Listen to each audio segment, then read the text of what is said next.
Bonne et heureuse année à toutes et à tous. Bonjour et bienvenue dans ce journal. La directrice de la télévision nationale formule les vœux à l'endroit des téléspectateurs des deux chaînes sous sa tutelle. Une occasion pour Abia Toumarou de parler des défis à relever en 2023. Vous l'entendrez dans cette édition. La communauté internationale célèbre ce 4 janvier la journée mondiale du braille, une occasion pour rappeler que l'action pour plus d'égalité, d'accessibilité et d'autonomie pour les personnes déficientes visuelles doit être plus que jamais poursuivie. L'élevage des escargots est aujourd'hui une opportunité pour l'agrobusiness. De nombreux Béninois se lancent dans ce secteur d'activité. Comment reconnaître les différents types d'escargots afin d'accroître les chances de production? On en parle.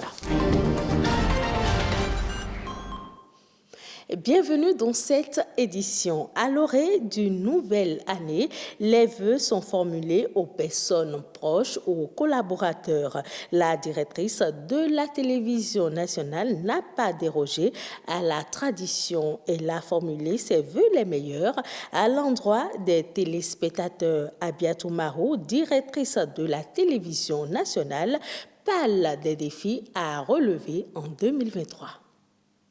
Bonne heureuse année à tous nos téléspectateurs de BB24 et de la Une. Nous formulons le vœu, la direction de la télévision donc formule le vœu que cette année soit une année de paix, une année florissante pour tout un chacun de nous. Pour cette nouvelle année, nos défis, c'est de plaire davantage à nos téléspectateurs.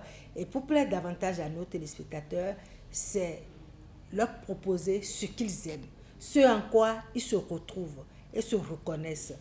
Et nous travaillons à cela. Nous travaillons à leur proposer des programmes de divertissement, de culture générale, de l'information, de l'économie, de développement, des programmes dans lesquels ils vont se reconnaître et qui vont les amener à aimer davantage notre compagnie, que ce soit sur BB24 ou sur la Une. Avec nos téléspectateurs, ils le savent bien, c'est une question de partenariat. Nous sommes ouverts à tout ce qu'ils peuvent nous proposer, à tous leurs retours, aux approches, à ce qu'ils aiment, ce qu'ils n'aiment pas. Puisque nous sommes là pour eux, nous, on s'adaptera. Mais nous avons promis de les faire voyager à travers notre pays, à travers ce qui fait la culture, le développement, les cultes de nos pays. Nous, c'est l'ambition que nous avons. À eux de nous dire, nous aimons, nous n'aimons pas, on va s'adapter pour leur fournir et leur donner ce qu'ils aiment. Et la perspective, c'est de continuer à plaire à nos téléspectateurs, de travailler sans relâche à ce que nos téléspectateurs se reconnaissent en ce que nous leur proposons. Et nous leur disons une fois encore, bonne et heureuse année à toutes et à tous en compagnie des programmes de BB24 et de la Une. En ce 4 janvier, date anniversaire de la naissance de Louis Braille, nous célébrons la journée mondiale du braille.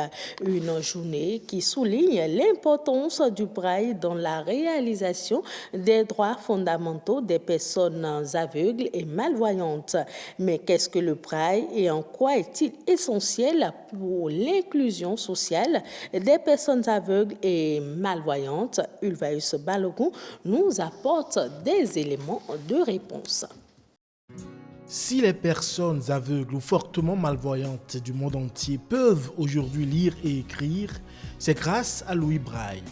Ce jeune Français, né le 4 janvier 1809, va mettre au point entre 1825 et 1829 ce système d'écriture et de lecture en points saillants qui portera désormais son nom.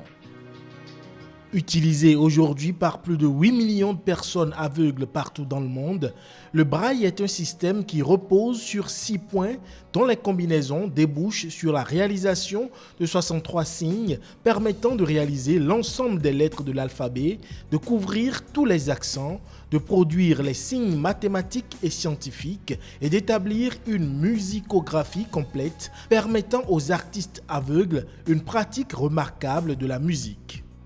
À l'instar de l'alphabet français, le braille est à ce jour le seul moyen permettant à une personne aveugle une appropriation autonome du texte écrit. La forme des signes est particulièrement adaptée à la pulpe de l'index, ce qui permet ainsi une lecture rapide. Mieux, son principe binaire le rend parfaitement compatible avec les systèmes informatiques, ce qui a permis en 2016 la création d'une tablette en braille.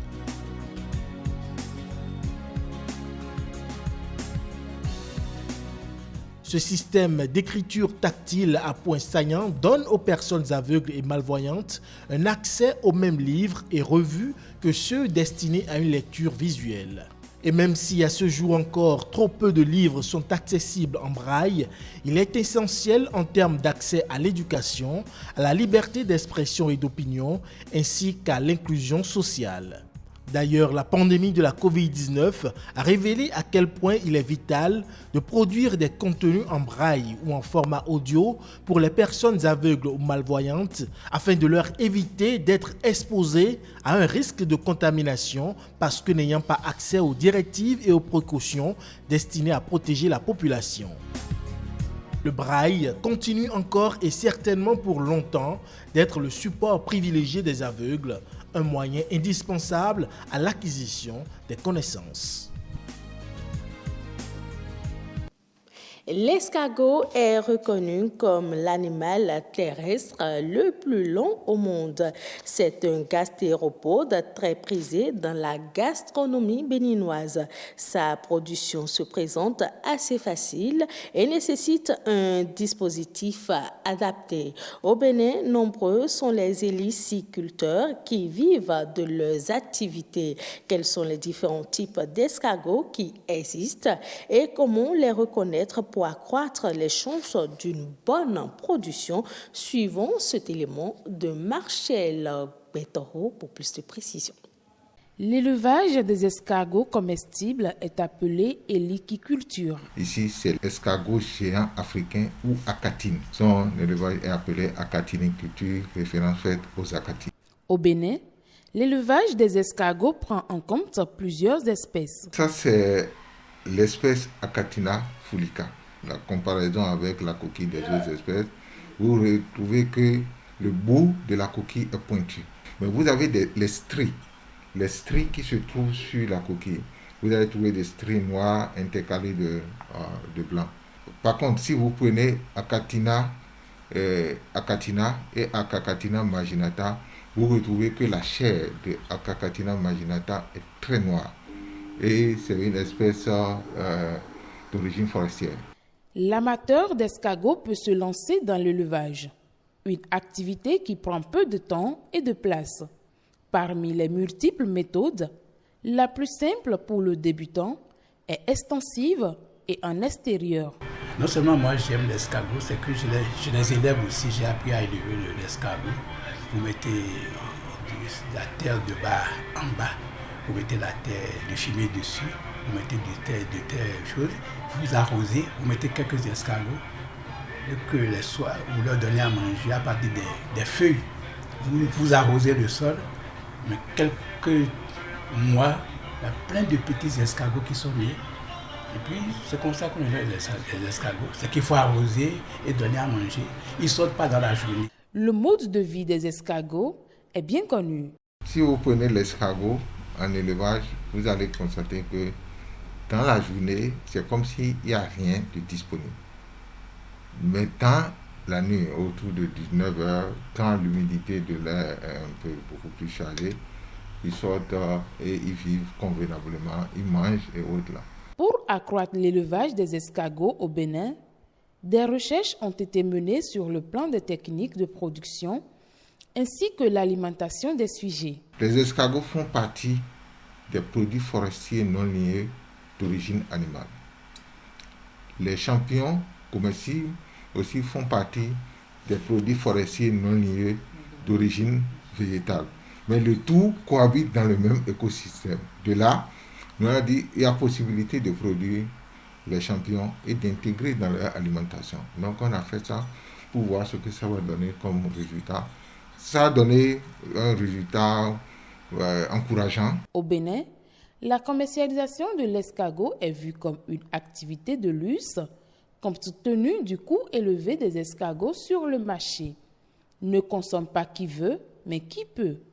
Au Madagascar, l'exécutif a formulé une demande pour obtenir une exonération de taxes pour ses achats de riz en Inde. Selon les autorités, la requête, si elle aboutit, devrait dispenser les importateurs malgaches du paiement du nouveau droit de douane de 20% que le gouvernement indien avait imposé depuis le mois de septembre 2022 sur les ventes de différentes qualités de riz. En effet, Madagascar est l'un des pays africains qui, globalement, dépendent le moins du marché international pour son approvisionnement dans la céréale. La suite de l'actualité au plan international, c'est dans Eco-Inter qui porte la signature de Reine Ouiha.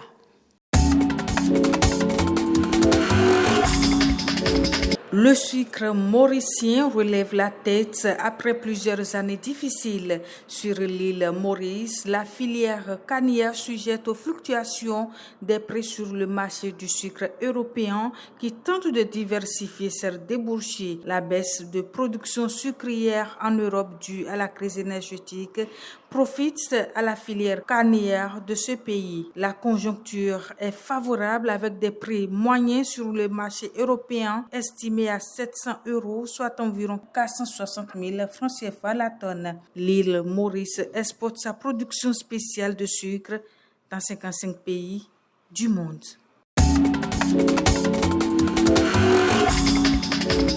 En France, de nombreuses boulangeries risquent de mettre la clé sous le paillasson dès le début de cette nouvelle année. La hausse du coût de l'électricité et des matières premières sont en effet les raisons évoquées par les économistes. Le coût du kilowattheure dépasse 655 francs CFA et les prix des matières premières comme le beurre, la farine, le sucre, la levure ont aussi augmenté. D'après les économistes, les boulangers, pour s'en sortir, devront céder la baguette de pain à 4 €, soit 2620 francs CFA. Face à cette situation, le gouvernement français prévoit venir en aide aux boulangers et subventionner la production d'électricité afin de résoudre le problème.